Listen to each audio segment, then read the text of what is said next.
So a while ago, I made a video talking about The Prince of Egypt and how that movie, in my eyes, was the pinnacle of DreamWorks' traditionally animated catalogue, and I honestly do stand by that perception. It really just is awesome. But that being said, along the way as I made that video, I did say some disparaging things about some of DreamWorks' other traditional animations. I called Spirit mid, and I said Sinbad sucks. And yeah, that didn't exactly go well. People scoffed at my initial thoughts on Spirit, including my girlfriend, and so I rewatched it and I realised I am indeed a bonehead.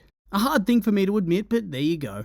But I didn't really touch on Sinbad. There'd been some Sinbad defenders in my comments. I did take a look at its analytics. I kind of thought, I'm pretty sure I'm right about this. In terms of its reception, has a critical score of 45% on Rotten Tomatoes, and that's pretty bad. But sometimes in this world there's films that critics hate but audiences eat up. This is not one of those films. It had a very, very bad audience score too. It has a 56%. Off of what? Over 50,000 reviews. That's bad. Like a really low score. Are you guys sure this is a good film? I mean, knowing me, even if I do watch it, I'll like it at the time and then later on realize that it wasn't as good as I thought it was. I am a sucker for recency bias, but I guess we'll wait and see. But those scores are not promising. And then we had a massacre at the box office. It had a budget of $60 million, which is not all that high. For instance, the next year, Shrek 2 had a budget that more than doubled that. And yet, whilst that was a resounding triumph pushing close to the $1 billion gross mark, this was a catastrophe. It grossed $80,800,000. That's right, it barely made back its budget. And combined with the previous disappointing box office results from some previous movies, it almost murdered the studio completely. Shrek 2 saved the day with its massive box office gross. And if not, would have no Madagascar, no Kung Fu Panda, How to Train Your Dragon. It would be a completely different world. Those are some classics, but hey, maybe I misjudged it, and so I gave it a watch through. And the first thing I notice is that this film is set in and around Italy and Greece. The main character Sinbad is from Syracuse, in Sicily, Italy. And yeah, at one point, Sicily was under Arabic rule as the Emirate of Sicily, but you know, the character Sinbad is meant to be from Baghdad. At least he is in the original story, and from what I've read, the majority of his voyages take place in the Indian Ocean and beyond. And that's set in like the 8th and 9th century, so instead, DreamWorks has decided to transplant everything into the Mediterranean. They've gone and whitewashed the story significantly, which even for the time was a bit crazy, considering contemporary reviewers called it out for this very issue. And even if you want to argue, oh, well, maybe Sinbad's an immigrant or something, they have Brad Pitt, white ass, blonde Brad Pitt as the voice, so press X to doubt. I feel like it's just a bit sad. You don't see many films that bother to cover these sorts of cultural myths in depth very often, and here, one's been taken and repurposed as a classic white story. Is this cultural colonialism? Appropriation? I don't know, but it feels icky. And so already it had me on edge from that alone, but hey, maybe I could give it a chance. So I gave it a chance. And I have thoughts indeed, okay, a lot of them. And of course, as always, when we're analysing an animated movie, we have our three major categories we have to take a look at. We have the visual elements, so mostly the quality of the animation, but also the design choices they used and stuff like action sequences and whatnot. Whether it looks good and is eye-catching and engaging, that sort of thing. So visually, I actually thought the film was very well realised, and that's clear from the opening sequence where Sinbad attempts to rob his former best friend and they get attacked by the sea monster. I said it about The Prince of Egypt, I've said it about Treasure Planet, and I've said it about Spirit, and also I'll say it here too. These films are visual feasts, and really make me sad that they didn't make a big impact on the box office, at least compared to the new era of computer-based 3D animation. My god! They just make you wonder, what would the industry look like if they'd succeeded? I mean, this film, when it failed, literally caused the DreamWorks head, Jeffrey Katzenberg, to openly state that this era of traditional animation telling traditional stories was over. And this heralded DreamWorks moving away from this sort of animation style completely, and would also see Disney wind down their use of it too as they move further and further into using CG too. I think this looks really good for the time, and it does make you wonder about the potential alternate world where this sort of animation got to continue to grow and develop with the money of multiple studios paving the way. Just like computer-generated stuff is now. It's enough to make a grown man cry. And on top of that, the action in the film is actually really good. Like the opening sequence alone demonstrates that. It has a Pirates of the Caribbean sort of vibe in the way the characters move and fight and the crazy over-the-top nature of it all. And I quite like that a lot. Another great scene's where they're navigating the ship through the Siren's Cave, and I just found that really exciting. Or when they fight the giant fish or the giant bird. Oh, it just does everything right here. They have engaging action sequences. I just think where the visuals fall flat to me is the design choices. And that just really comes from the fact that they turn this cool Arabic character who voyages throughout Africa, India, and beyond into a bland European nautical fantasy movie. And I just can't get behind that, I'm sorry. I'm just not feeling what they did. Actually, you know what, I'm not even sorry. I just find it so deeply weird they did this. especially since they've not been that averse to being more culturally sensitive in the past. Prince of Egypt, Spirit, they're not necessarily perfect depictions, but they gave it a go. But here they just made them white. I don't know what happened. Actually, I do know what happened. It was 2003, which was that period of time after 9/11 where the US invaded Afghanistan in 2001, and then Iraq, whose capital Baghdad is where Sinbad's supposed to be from, in 2003. So Islamophobia was running wild, brother. And I guess studio perception was they'd run into public or political pushback if they made a more accurate film. Which begs the question to me, why even make this movie then? Like, goddamn! And hell, I took a look into it. This thing was in development for ages. Seems like they never really intended to have these original Arabic elements in it at all anyway.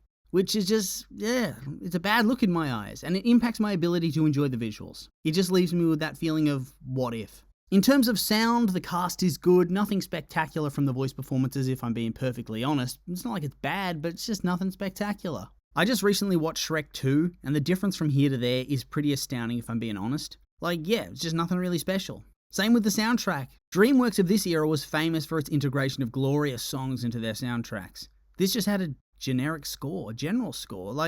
It works in a lot of movies, just having a score. But I don't think it does for the American-style animated movie. Disney, DreamWorks, Illumination, even Pixar to many extents, usually showcase at least one feature song. And when they don't, it feels off, incomplete almost, and that's how I'm feeling here. And of course that brings us to the story, and I'll be honest, for the most part the story is actually rather interesting. It's separated into little chapters almost, various different adventures like the True Tales of Sinbad, and as self-contained episodes these work well. And I'll admit, the actual romantic chemistry here between Sinbad and Marina, it's off the charts. It works well. I'm liking it. I very much enjoyed that to an extent. You could see the progression. It was well developed, and on top of that, it had some unexpected moments that I wouldn't have expected from a family animation. The first, Marina's on Sinbad's ship and finds a bra thingy, and speculates he got it from a prostitute in a Syracuse brothel he visited once. And that's definitely a sentence I was not expecting. Also, there's this scene of unexpected Sinbad ass cheek after the events of the Siren's Cave. But yeah, in my eyes, all of this, all the story, the romance, it's a moot point because Sinbad's not a good protagonist. He is such a douchebag, and that's fine if you're making a movie about an anti-hero douchebag, but here, it's almost like they cram in as much as they can to make it clear that he is a massive dickhead, and then they redeem him at the very, very, very last second and act like he's this real stand-up guy. It's fine if he's an anti-hero, but commit, my god, you gotta commit to it. Here's his list of deeds. We see him betray his friend and try to rob him at the start. He's willing to leave him to die against the sea monster until his ship's damaged, at which point he sticks around to fight. When Sinbad's swept into the sea, Proteus does not abandon him. He tries to dive in and save him, only being stopped by his own crew. And this is despite him having no chance to wrestle a sea monster. When Sinbad returns to Syracuse, Proteus is kind to him despite him trying to rob him earlier and having no remorse about that, and yet he's willing to offer him lodging, food, and wine. And on top of that, Sinbad is still planning on betraying him and only doesn't because he's simping for Marina, Proteus's fiancée. Fiancée! When Sinbad's framed by the goddess Eris, Proteus puts his own life in the balance to save him and believes he didn't steal it when he has no reason at all to trust him. But as soon as he gets on the ship, Sinbad is ready to hightail it to Fiji, a move that even his first mate, a fellow pirate, thinks is massively cold. The only reason he changes his mind is because Marina snuck aboard and he's a massive simp. It's not because he actually gives a shit about his own friend, a friend that he even admits looked out for him, a nobody gutter rat, despite owing him nothing. Later, after Marina saves them all from the sirens, Sinbad blasts us with these romantic lines, such as, "This is why women shouldn't drive," and other such things. And the film tries to frame this as sexual chemistry and flirting. He's a loser, Marge. Dump him. I traveled the world and the 7 seas.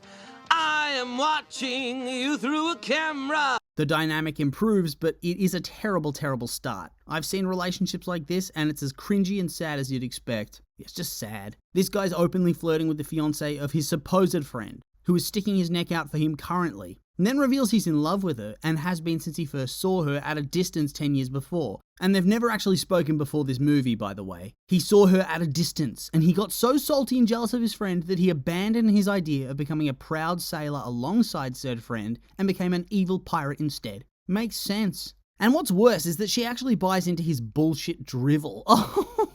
And so, at the end, he is given this choice by Eris. Return and take Proteus's place, and he'll get the book, Promise of a Goddess. He is told that he has to tell the truth. Would he return, or wouldn't he? But for some reason, he lies. He lies. And the goddess knows. And so he doesn't get the book. So I'm just sitting here wondering, he wanted to take the book and instead of going back to save his friend, he'd just leave and let him die. My goodness, what a turd. So he'd get the money, he'd get the girl, and he'd betray his friend. And eventually he does go back, but that's because the goddess doesn't have the book and his girl was looking at him like, ooh.